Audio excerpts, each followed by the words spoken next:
श्री सत्य गुरुदेवाय नमः।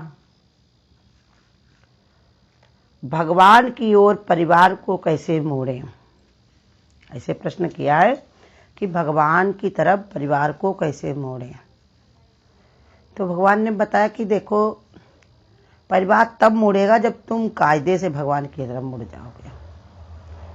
गुरु हमारे देखिए कितना भगवान की भक्ति में रत हुए, तो उनके भाई भी उसी में रम गए, उनके जो बहन थी वो भी रम गई। गीता भगवान को ही रख लो, वो यहाँ ससुराल में आए थे, जब उन्होंने अपना निश्चय नहीं बदला, अपना पूरा का पूरा ध्यान अपने भगवान में लगा के रखा, तो उनके पति नंद जो लोग परिवार के थे सबके सब भगवान में मुड़ गए। तो कोई परेशानी नहीं होती जब तुम पूरा भगवान की तरफ मुड़ जाओ, क्योंकि भगवान बताते हैं कि कहने से ज़्यादा हमारे आचरण का प्रभाव पड़ता है सबके ऊपर।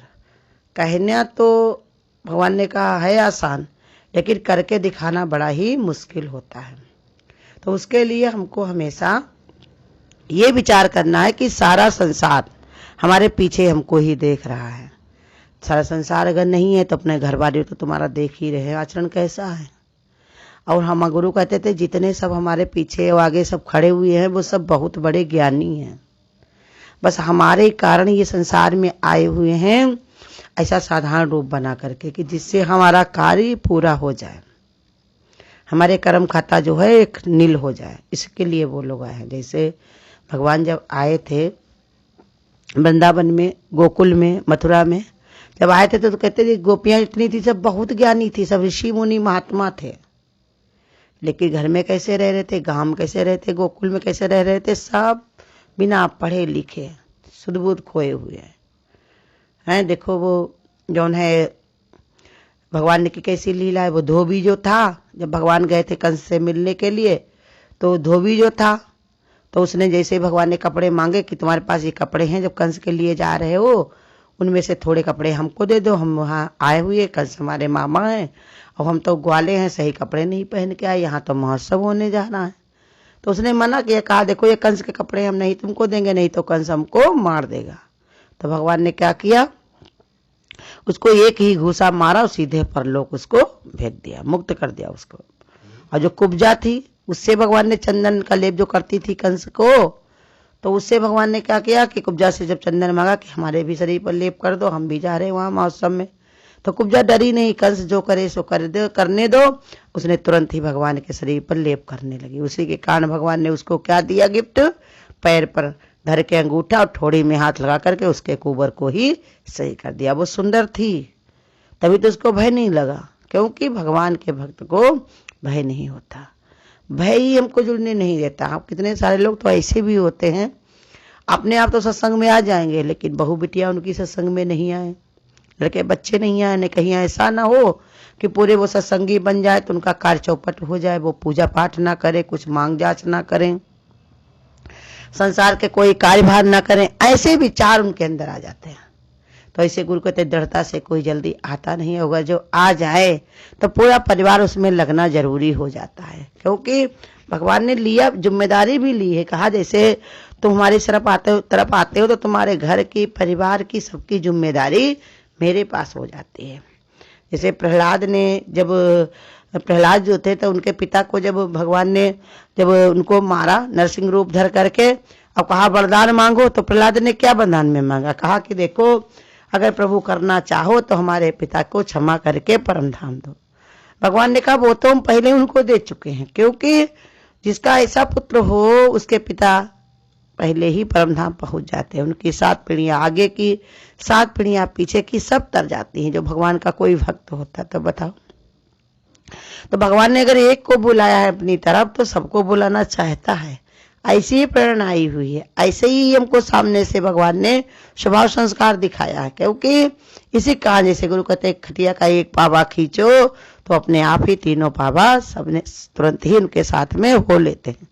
ऐसे ही भगवान कहते हैं हमको भी विचार करना चाहिए कि हम अगर भगवान की तरफ आ रहे हैं, चल रहे हैं, तो हमारा परिवार भी लगेगा, लेकिन हमारे अनुसार नहीं लगेगा। वो दादा भगवान की बेटी जो गीता भगवान थी तो बहुत सुंदर भजन गाती थी अपने स्कूल में, घर में, परिवार में। दादा भगवान को बहुत अच्छा लगता था कि इतने सुंदर ये भजन गाती है, लेकिन सत्संग आने को कहते तो वो उनको समझ में नहीं आता, वो कहते हम नहीं सत्संग में नहीं जाएंगे, हमको समझ में नहीं आता। वैसे तो बढ़िया वो ज्ञान विचार किया करती थी, हमेशा सहेलियों में बैठ कर ऊंची ऊंची बातें, बढ़िया बढ़िया से भजन गाया करती थी, कीर्तन वगैरह गाया करती थी। तो दादा भगवान ने उनको कहाँ भेजा? लक्ष्मी भगवान के पास में, जबकि लक्ष्मी भगवान क्या थी? दादा भगवान की शिष्या थी वो, उनसे उन्होंने ज्ञान लिया था। उनके पास जब भेजा, उनके साथ देखते देखते रहते वो इतना ज्ञान में लीन हो गई कि उनको ही उन्होंने गुरु बनाया। दादा भगवान को भी गुरु बनाया, उनको भी। और फिर उनका इतना मन लग गया भगवान में कि उनको फिर निकाल ही नहीं कोई पाया, घर गृहस्थी में फिर वो घुसी ही नहीं।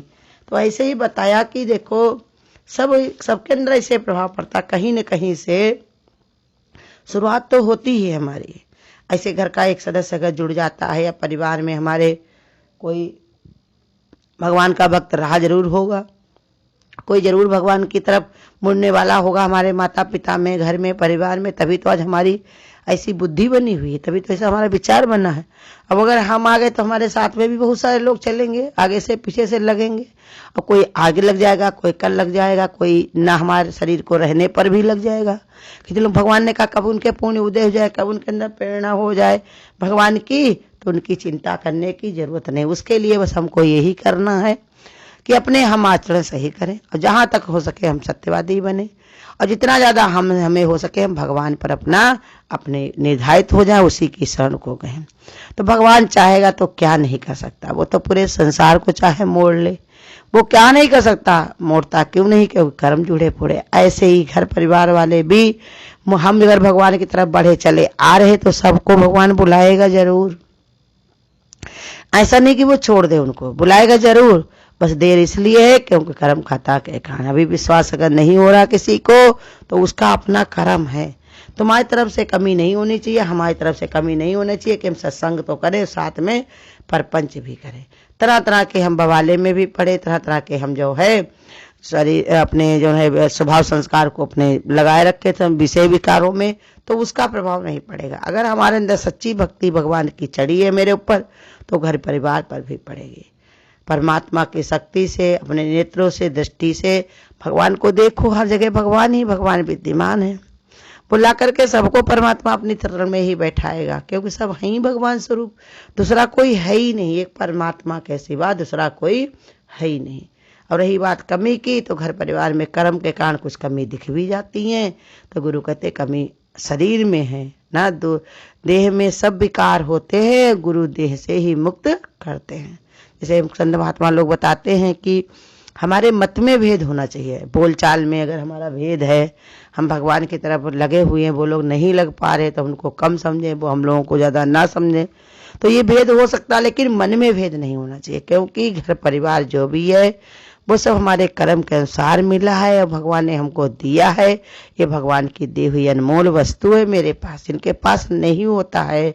घर परिवार तो वो कैसे अपना जीवन बिताते हैं, तो गुरु कहते तुमने कभी देखा नहीं, सुना नहीं, किसी के पास बैठो तो देखो कि उनके अंदर कितना दर्द भरा रहता है। इसलिए हमेशा अपने मन को भगवान में लगा करके रखो। इसलिए गुरु देखो अर्जुन से भगवान कहते भी हैं कि ये क्या है, हमारे अंदर क्या धारणा होनी चाहिए, भगवान की भक्ति की, हमेशा भगवान पर ही विश्वास होना चाहिए।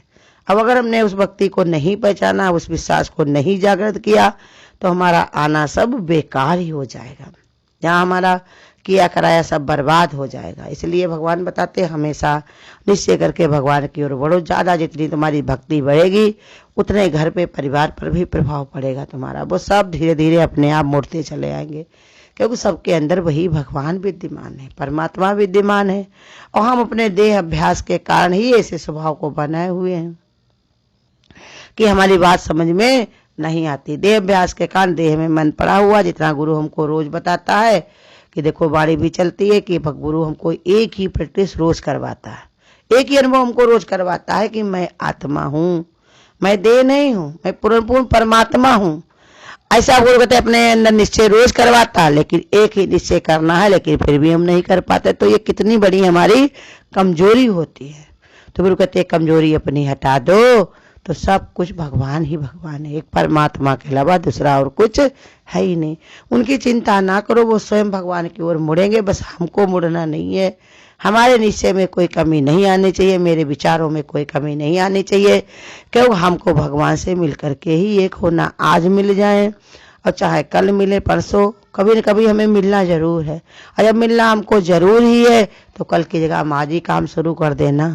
तो इसलिए भगवान कहते हैं रोजाना भगवान की शरण में अपना बैठ करके चिंतन करो, विचार करो कि प्रभु हमसे अगर घर परिवार में अगर कोई नहीं भी जुड़ता है फिर भी आप ऐसी कृपा करो, सबको तुम उद्धार करो, सबका कल्याण करो। भगवान ने गीता में कहा भी है कि जो हमारे तरफ मुड़ आता है, चला आता है, उसका मैं योगक्षेम सब वहन करता हूँ। माने उनसे जुड़ी हुई जो चीजें होती है, जो लोग होते हैं, जो समस्याएं, जो विपत्तियां होती, वो सब भगवान अपनी समझ करके उनको निपटाना शुरू कर देते हैं।